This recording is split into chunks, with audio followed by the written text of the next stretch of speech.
Welcome back to family study channel. অনেক অনেক স্বাগত তোমাদের ফ্যামিলি স্টাডি চ্যানেলে। আগের ভিডিওতে আমি বিদ্যাসাগরের কথাটা পড়িয়ে দিয়েছিলাম এবং তার প্রশ্ন উত্তরগুলো যা যা ছিল লিখিয়ে দিয়েছিলাম। এই ভিডিওতে তোমাদের পড়াবো হাতির মা এবং তার যত প্রশ্ন উত্তর আছে সব করিয়ে দেবো। চলো আগে পড়ে নেওয়া যাক। হাতির মা কে লিখেছেন? লীলা মজুমদার। চলো পড়া যাক। লাইন লাইন ধরে সব পড়া করলে তাহলে দেখবে প্রশ্নের উত্তর লিখতে কোনো প্রবলেম হবে না। চলো। বেশিরভাগ বুনো জানোয়ার সারা রাত যেখানেই ঘুরে বেড়াক না কেন, ভোর হওয়ার কিছু আগে কোনো নদী বা পুকুরের ধারে এসে পেট ভরে জল খেয়ে নেয়, যাতে দিনের আলোয় আবার জল খেতে আসতে না হয়। কারণ দিনের আলোয় দেখা দেওয়া মানেই নিতান্ত অসহায় অবস্থায় শত্রুর চোখে পড়া। মানে তারা ভয়ে ভোর হওয়ার কিছু আগেই নদী বা পুকুর থেকে জল খেয়ে নেয়, পেট ভরে জল খেয়ে নেয়। নাহলে দিনের বেলায় যদি তারা জল খেতে আসে তাহলে তারা অনেক শত্রুর মুখে পড়ে। সেই জন্য তাই ভোর আর সন্ধ্যা হলো ওদের জল খাবার উপযুক্ত সময়। কোন কোন সময়? ভোর আর সন্ধ্যাবেলা। এই সময়গুলো কিন্তু ছবি তোলার পক্ষে খুব ভালো নয়। কোন সময়গুলো? ভোর আর সন্ধ্যাবেলা। সুখের বিষয়, সব জানোয়ার সেই নোনা পাথরে দু এক চাটন দেয়। চাটন দেয় মানে চাটে আর কি, জিভ দিয়ে চাটে। কেন? তাদের শরীর রাখার জন্য নুনের দরকার হয়, তাই জন্য তারা নোনা পাথরে দু এক চাটন দেয়। একবার আমাদের এক ক্যামেরাম্যান বন্ধু কারো কাছে একটা ছোট জলাশয়ের কথা শুনেছিলেন। কে? আমাদের ক্যামেরাম্যান বন্ধু। ওকে, ক্যামেরাম্যান বন্ধু কারো কাছে একটা ছোট জলাশয়ের কথা শুনেছিল। তার পাশে নোনা পাথরও ছিল। সেখানে দিনের বেলাতে অনেক জানোয়ার জল খেতে আসতো। জলাশয়টা খুব ছোট, তাকে একটা গভীর গর্ত বলা যায়। ঠিক আছে, এই প্রশ্নটা খুব ইম্পর্টেন্ট। জলাশয়টা খুব ছোট, তাকে একটা গভীর গর্ত বলা যায়। ইংরাজিতে একে বলে কি? Water hole. ইংরাজিতে বলে একে ওয়াটার হোল। বন্ধুর ইচ্ছা কি? ইচ্ছা কোনো জানোয়ার কিভাবে জল খায় তার ছবি তোলে। তাই বন্ধুর কি ইচ্ছা? কোনো জানোয়ার কিভাবে জল খায় তার ছবি তোলা। তাই বিকেল থাকতেই সে গিয়ে একটা গাছে উঠে বসলো। কোথায়? একটা গাছে উঠে বসলো। তখন জলাশয়ের ধারে কেউ ছিল না। একটু পরেই একটা পুরুষ হাতি এসে জল খেতে লাগলো। কে? পুরুষ হাতি। পুরুষ হাতি এসে জল খেতে লাগলো।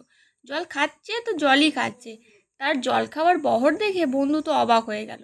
মানে কোন বন্ধু? যে বন্ধু গাছে বসেছিল সেই বন্ধু তো অবাক হয়ে গেল। এদিকে বন থেকে একটা বাচ্চা হাতি বেরিয়ে এসে জলের কাছে গিয়ে দাঁড়ালো, কিন্তু জল অবধি এগুতে সাহস পেল না। কেন? বুড়ো হাতিটা তাকে দেখেই চটে গেল। শূন্যেরা তেড়ে এলো। সে বেচারা বাচ্চা তো অমনি জঙ্গলের দিকে ভয়ে পালালো, ভাগলো। বুড়ো আবার জল খেতে আরম্ভ করলো। মানে ওই যে বুড়ো হাতিটা আবার জল খেতে আরম্ভ করলো। হঠাৎ তার পিছন দিক থেকে বাচ্চা হাতিটা আবার এসে হাজির হলো। মানে যে বাচ্চা হাতিটাকে তাড়িয়ে দিয়েছিল সেই বাচ্চা হাতিটা আবার চলে এসেছিল। এবার তার সঙ্গে তার মাও এসেছিল। তার মা হাতি গায়ে পায়ে বুড়ো হাতির চাইতে একটুও ছোট ছিল না। মানে মা হাতিরও প্রচুর বড় শরীর ছিল, বড় প্রকাণ্ড শরীর ছিল। মা আর ছেলের মা আর ছেলে চুপ করে একটুক্ষণ তাকিয়ে রইল। আর তারপরের পাতা দেখো।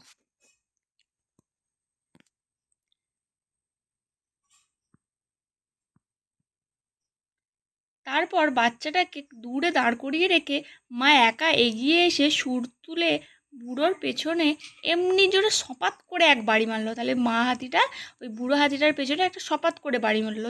এমন মারলো যে বুড়ো আঁতকে উঠে এক মুহূর্ত দেরি না করে ড্যাশ তুলে বনের দিকে দৌড় দিল।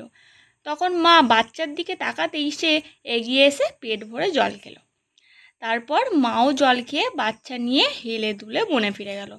বন্ধুও গাছ থেকে নেমে এসে আস্তানার দিকে চলে গেল। যে বন্ধুটা গাছে বসেছিল এদের সব ভিডিও করেছে, ফটো তুলেছে, তার সে তো দেখছিল তারা কি করছে। সেও গাছ থেকে নেমে আস্তানার দিকে চললো। তার মানে হলো মানুষ আর জানোয়ারের আসলে খুব বেশি তফাৎ নেই। ঠিক আছে, বা শব্দার্থগুলো পড়বে। শব্দার্থ কিন্তু পড়ে পরীক্ষায়, তাই শব্দার্থ অবশ্যই পড়বে। জানোয়ার হচ্ছে পশু, নিতান্ত মানে খুব, অসহায় মানে নিরুপায়, আস্তানা মানে বাসস্থান বা ডেরা। এর মধ্যে যে কোনো একটা বলবে।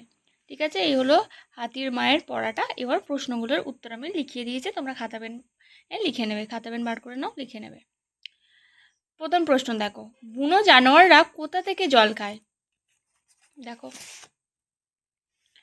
বুনো জানোয়াররা কোনো নদী বা পুকুর থেকে জল খায়। তারপরে প্রশ্ন দেখো, কেন তারা ভোরবেলা আর সন্ধ্যায় পেট ভরে জল খেয়ে নেয়? কেন? কারণ দিনের বেলা জল খেতে এলে শত্রুর চোখে পড়ে যাওয়ার সম্ভাবনা থাকে, তাই তারা ভোরবেলা আর সন্ধ্যায় পেট ভরে জল খেয়ে নেয়। তারপরে প্রশ্ন কি আছে, কোন সময় ছবি তোলার পক্ষে ভালো নয়? পড়ায় পড়েছি, ভোরবেলা আর সন্ধ্যাবেলা ছবি তোলার পক্ষে ভালো নয়। তারপরে প্রশ্ন, ক্যামেরাম্যানের শখটি কী?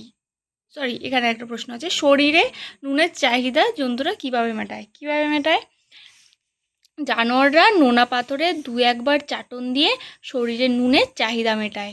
এইভাবেই তারা নুনের এই যে নোনা পাথর আছে তারা চাটন দিয়ে বললাম জিভ দিয়ে চেটে তাদের শরীরে নুনের চাহিদা মেটায়। ক্যামেরাম্যানের শখটা কি? ক্যামেরাম্যানের শখ হলো বন্য জন্তুদের জল খাওয়ার ছবি তোলা। বাচ্চা হাতি তার মাকে নিয়ে এসেছিল কেন? বাচ্চা হাতি তার মাকে নিয়ে এসেছিল কারণ পুরুষ হাতি সেই বাচ্চা হাতিটিকে জল খেতে দিচ্ছিল না, তাই। হাতিদের কাণ্ড কারখানার সময় ক্যামেরাম্যান কোথায় ছিল? হাতিদের কাণ্ড কারখানার সময় ক্যামেরাম্যান গাছে উঠে বসেছিল। তারপরে 2 নম্বরের প্রশ্নের উত্তরগুলো দেখো, কি বলেছে, গল্পটি থেকে যুক্তব্যঞ্জন আছে এমন শব্দ খুঁজে বের করি, সেই যুক্তব্যঞ্জন দিয়ে নতুন শব্দ তৈরি করি। দেখো পরের উত্তর, প্রথমে কি বলেছে, যুক্ত ব্যঞ্জন বার করতে। যুক্ত ব্যঞ্জন আমরা বার করলাম, উপযুক্ত। এখানে একটা যুক্ত ব্যঞ্জন আছে কয়ে তয়ে, তাই তো, কয়ে তয়কে ভাঙলে কি হয়, ক যুক্ত ত, আর নতুন শব্দ তৈরি হলো মুক্ত, ময়স্য কয়ে তয়ে, মুক্ত। তারপরে দেখো আস্তানা দন্তস্বরিত একটা যুক্ত বর্ণ, সেটাকে দন্তস্থ যোগ ত, এটাকে ভেঙে অন্য আমরা নতুন শব্দ করলাম সস্তা।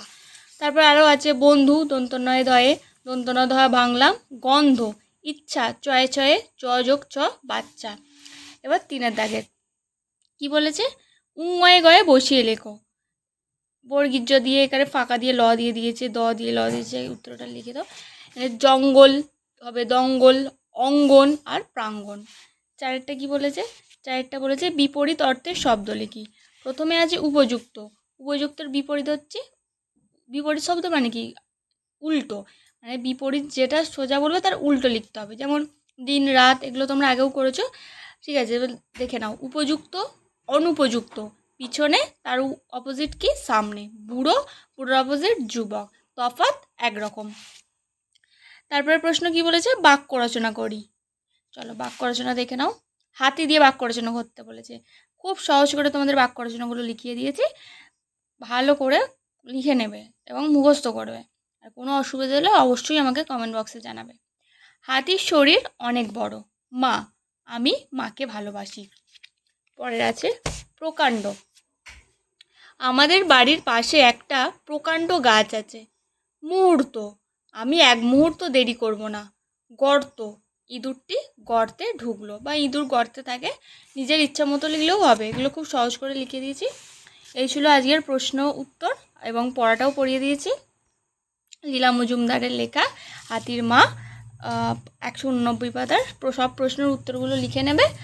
আর কোনো অসুবিধা হলে অবশ্যই কমেন্ট বক্সে জানাবে। পরের ভিডিওতে আমি আবার নতুন পড়ার প্রশ্ন উত্তরগুলো লিখিয়ে দেব। এবং ভিডিওটা ভালো লাগলে লাইক করে দেবে, সাবস্ক্রাইব করে রাখো, যাতে কোনো এরকম ভিডিও তোমাদের কাছে সবার আগে পৌঁছে যায়। Thank you.